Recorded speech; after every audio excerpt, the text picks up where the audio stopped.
Fala galera, meu nome é Walter Pinheiro, do Teólogo no Boteco. Eu sou o Felipe Gibran. E esse é o ORPTV. Cadê o avivamento que vocês nos prometeram? Roda a vinheta.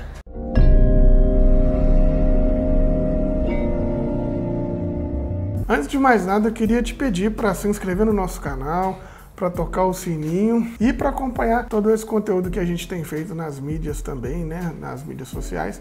O nosso site, a gente tem feito blog, tem um conteúdo lá fantástico, www.reinepessoa.com.br, e aí você pode deixar também suas dúvidas, seus elogios, suas críticas aqui nos comentários, que a gente vai vendo assim que pode.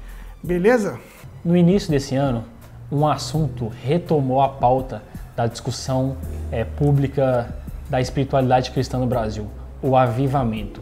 Muito se falava sobre o que é esse avivamento, se é um movimento que enche estádios, se é um movimento que dá poder, se é um movimento que vai enviar missionários, se é um movimento que vai batizar as pessoas em línguas, se é um movimento que vai mudar o Brasil, vai converter o Brasil. O que é esse tal de avivamento? Na década de 70, de 80, a gente via esses movimentos que chamavam teleevangelistas, estrelas, figuras famosas do mundo evangélico, do mundo gospel, juntavam num lugar, num estádio de futebol, aquela coisa toda, e se fazia ali inúmeras apresentações, rolava uma catarse fantástica, algumas pessoas se emocionavam, choravam, música, aquela coisa, gente caindo no chão, curas, ações extraordinárias, aquela coisa toda. Veja bem, não estou aqui criticando, né, as ações extraordinárias, as curas, nada disso. A única coisa que eu estou pensando é que esse tipo de avivamento, com hora marcada, agendado, para que todas essas coisas aconteçam, é um pouco diferente de como eu vejo nas Escrituras. Na Bíblia, a gente vai ver que a palavra avivamento, inclusive, ela aparece muito mais no Velho Testamento, no Antigo Testamento, do que no Novo Testamento. E essa palavra avivamento, ela está sempre condicionada a uma manutenção da existência, a uma condição de vida e vida abundante para aquele grupo, para aquele nicho. No Antigo Testamento, a gente vai ver que a palavra avivamento, ela está muito mais ligada a uma vida abundante, a uma manutenção da existência, a uma ampliação da condição de vida daquele povo. Como, por exemplo, eu vou aqui citar o livro, a narrativa do profeta Jonas, que você vai perceber que ao receber uma palavra profética de arrependimento, uma palavra que dizia: vocês estão errando nisso, corrijam. A população de Nínive entende aquela mensagem, a mensagem faz sentido para eles, e eles corrigem as suas ações. Na narrativa do Antigo Testamento, inclusive, essa é uma dos maiores avivamentos, se não o maior. Como faz parte da literatura do livro A Hipérbole, né? Esse livro ele mostra que o avivamento atingiu até as criaturas, né, até os animais.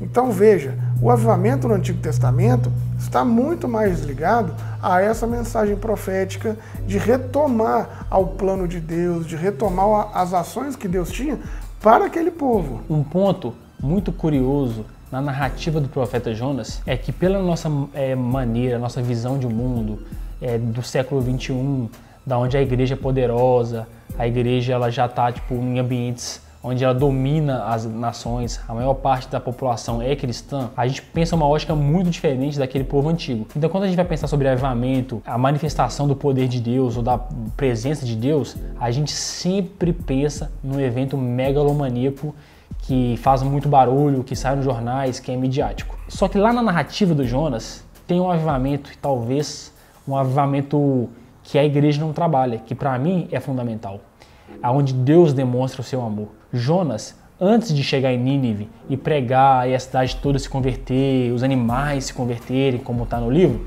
ele está revoltado com Deus, ele não quer pregar para essas pessoas, ele odeia essas pessoas.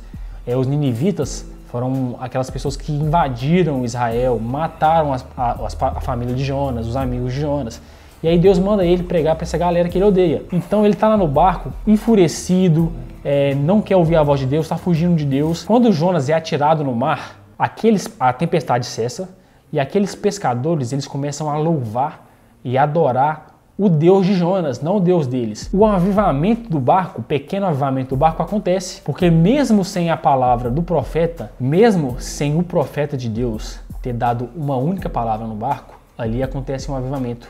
Aquelas pessoas saem de lá transformadas reconhecendo esse Deus, porque é o próprio Deus que está em missão, é o próprio Deus que aviva quem Ele quer, independentemente da igreja, independentemente do profeta, da estrela que estiver falando sobre ele vai produzir um avivamento, inclusive nos pagãos. Quem que acolhe esse Deus, quem que louva a Deus são pagãos. Se a gente traçar esse paralelo com o nosso contexto, será que os nossos movimentos de avivamento, elas estão produzindo um amor e elas estão acolhendo o outro, ou o nosso discurso é bélico, opressor contra o outro? E o curioso dessa caminhada de Jonas é que enquanto os tripulantes gritavam pelos seus deuses, desesperados para tentar salvar a si mesmo, o profeta de Deus dormia no porão do navio. Na sociedade onde a gente vive, tá todo mundo esperneando, tá todo mundo gritando pro que pode, para os seus deuses, para suas crenças, pro coach, para psicologia, para qualquer coisa, para conseguir viver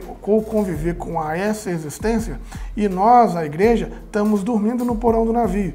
Dormindo porque nós não queremos que essa mensagem da qual a gente carrega chegue nas outras pessoas, porque nós somos exclusivistas. A gente tem, assim como o Jonas tinha, uma consciência de que Deus é nosso, de que Deus está só para aqueles que a gente quer. É um amor de predileção, é uma mensagem que a gente mantém só para aqueles que estão conosco. A igreja pode estar dormindo no porão do navio, mas Deus vai se apresentar para aqueles que Ele tem que se apresentar. Indiferente da igreja achar que ela tem os seus eleitos, que ela tem os seus escolhidos, que esse grupo não vai experimentar, que aquele grupo não.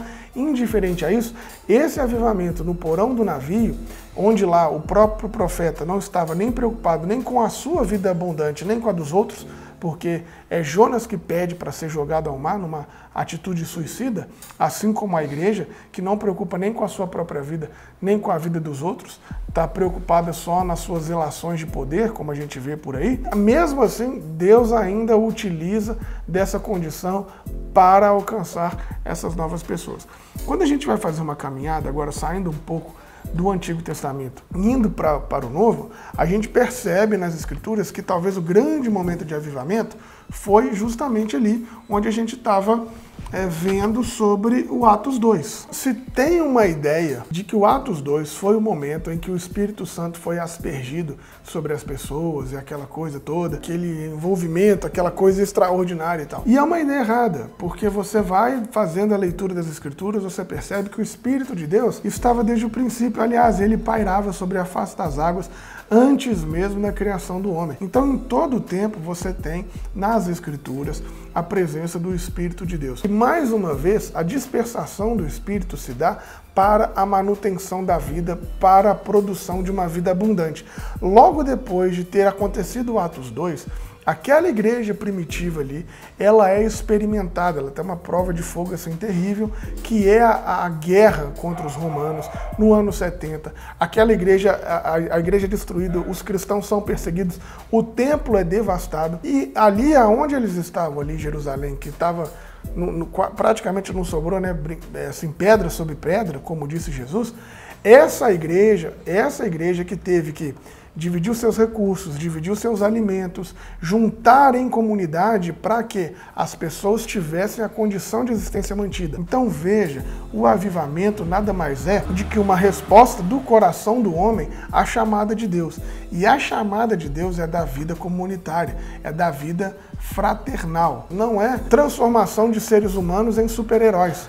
Não tem nada disso. É uma capacitação das pessoas para o acolhimento do outro. Isso é o avivamento que acontece em Atos 2. E aí a gente percebe que, uma vez sendo batizados sobre esse Espírito, eles vão ganhando a simpatia do povo. Dia a dia, Deus vai lhes acrescentando aqueles que foram salvos. Veja, não tem nada a ver com um evento megalomaníaco, marcado com um dia, com um horário, e que sempre tem uma música emocionante e um gringo para falar no final, né? Essa fala, ela é fantástica, inclusive para a gente entender a nossa realidade. Lá em Atos 2, aquela galera que estava reunida lá e foi batizada pelo Espírito, ela recebeu uma palavra antes: ficar em Jerusalém até que do alto fosse lhe dado poder.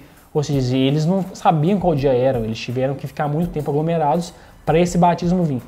Inclusive, se a gente for estudar a história dos maiores avivamentos, dos mais reconhecidos, eu fico até achando estranho, porque esses avivalistas de hoje não respeitam a história e nem leram a história dos avivamentos. Eu acho que eles só leem a rodapé da capa do livro e ficam usando como argumento para poder fazer o próprio avivamento dele. Na Rua Azusa aconteceu um avivamento, um dos maiores da história. A igreja americana, norte-americana, era uma igreja classicista, racista, sexista, e Deus, ele escolhe um homem negro e uma mulher para protagonizarem, para iniciarem o avivamento da Rua Azusa, e eles começam a falar em línguas. E o falar em línguas ali era meio que uma maneira de democratizar os dons. Então as pessoas que chegavam naquela casa, naquela reunião, que eram batizadas e recebiam o Espírito, elas começaram a receber, ser empoderadas por Deus, e elas não eram ninguém. Eram pessoas assim, à margem da sociedade. Não era um cara, não era o pastor famoso. Deus não levantou o pastor mais famoso do sul dos Estados Unidos para começar um avivamento. Ele pegou um qualquer. Inclusive, esse qualquer é pouco citado. Esse protagonista do avivamento da Rua Azusa e a mulher, eles são pouquíssimos citados hoje em dia. Seja como teólogos ou seja como grandes líderes, isso reflete no nosso preconceito atual, no nosso racismo atual. Por que a gente não cita as maiores referências da história do avivamento? Por que a gente não cita esse peso histórico do avivamento da Rua Azusa? Inclusive, os maiores pastores da época, eles foram completamente contra esse movimento, eles criticaram, produziram textos, produziram artigos, e isso a gente não fala. A igreja da época foi contra esse avivamento. Lá no País de Gales, que é um dos avivamentos também bem famosos, não aconteceu nenhum milagre. Não foi um avivamento onde teve essa manifestação fantasmagórica, megalomaníaca do poder de Deus nas curas e nas palavras. Simplesmente houve uma conversão de muitas pessoas da sociedade que estavam afundadas nas dívidas, na embriaguez, porque elas trabalhavam numa jornada de 14, 15 horas dentro de uma fábrica. Os homens, eles estavam ficando em depressão, abandonavam suas famílias, a orfandade crescia, eles gastavam todo o dinheiro no bar. E quando acontece o avivamento ali, esses homens, eles param de beber, voltam para casa, voltam para o lar, assumem os filhos deles. E inclusive existem registros históricos falando que a igreja começou a crescer tanto e acolher os órfãos. Então os avivamentos modernos, que são os maiores da história, eles têm um cunho social gigantesco. E por que os movimentos de avivalistas de hoje têm pouquíssima atuação nessa questão social? O máximo que faz é pegar um missionário brasileiro ou um missionário gringo, mandar para a África, ficar 10 dias, tirar foto com uma criança negra no colo e falar que está levando o avivamento para outros países. Isso é bem complicado, isso não é avivamento. Se a gente realmente quiser experimentar o avivamento, conforme a narrativa das Escrituras, talvez seja o momento desses nossos colegas pastoras e pastores que estão aí promovendo esses grandes eventos, realmente se responsabilizarem pela diminuição das desigualdades. Mas o que acontece é que o trabalho social, o que acontece é que a vocação de entender os pobres como alvo do coração de Deus, como alvo do objeto de Deus, não faz sentido mais dentro dessa narrativa religiosa. E, inclusive, vão dizer que isso é coisa de marxista, coisa de socialista, coisa de comunista, porque a lógica da meritocracia, a lógica do consumo, né, essa lógica do trabalho, essa lógica do capital, está totalmente emprenhada na teologia que a gente percebe hoje das grandes igrejas. Então, o pobre já não é mais entendido como um alvo preferencial do amor de Deus, mas o pobre é entendido como uma doença que tem que ser erradicada. Então, se você é pobre, você vem para a igreja, você faz os atos, você paga as coisas, você paga as indulgências, que essa pobreza tem que sair de você. E é uma atitude totalmente contrária à perspectiva das Escrituras, que deveria condicionar o avivamento às igrejas a servirem à sociedade em todos os aspectos. E isso não tem nada a ver com ideologia social, isso não tem nada a ver com marxismo, isso tem a ver com a vocação da igreja. A igreja é vocacionada a cumprir aquilo que Deus nos chamou a fazer, que se chama Reino de Deus, que é um reino da justiça, da fraternidade, da igualdade. A gente não cansa de dizer isso aqui nesse canal, você deve estar ouvindo isso o tempo inteiro. A gente espera mesmo ver o avivamento o dia que nós percebermos que as pessoas que falam a partir da perspectiva da fé estão seguindo o exemplo de Jesus. Curiosamente, sabe qual é o exemplo de Jesus? Se destruir para que outras pessoas sejam salvas. A gente espera então que se esse avivamento for vir, como eles estão dizendo, que eles se destruam, que abram mão das suas riquezas, que abram mão dos seus poderes, que abram mão dessas organizações megalomaníacas, para que outras pessoas tenham que comer, para que outras pessoas tenham condição de estudar, para que outras pessoas tenham condições de ser gente e ter a vida abundante elastecida e ter a condição de existência aumentada.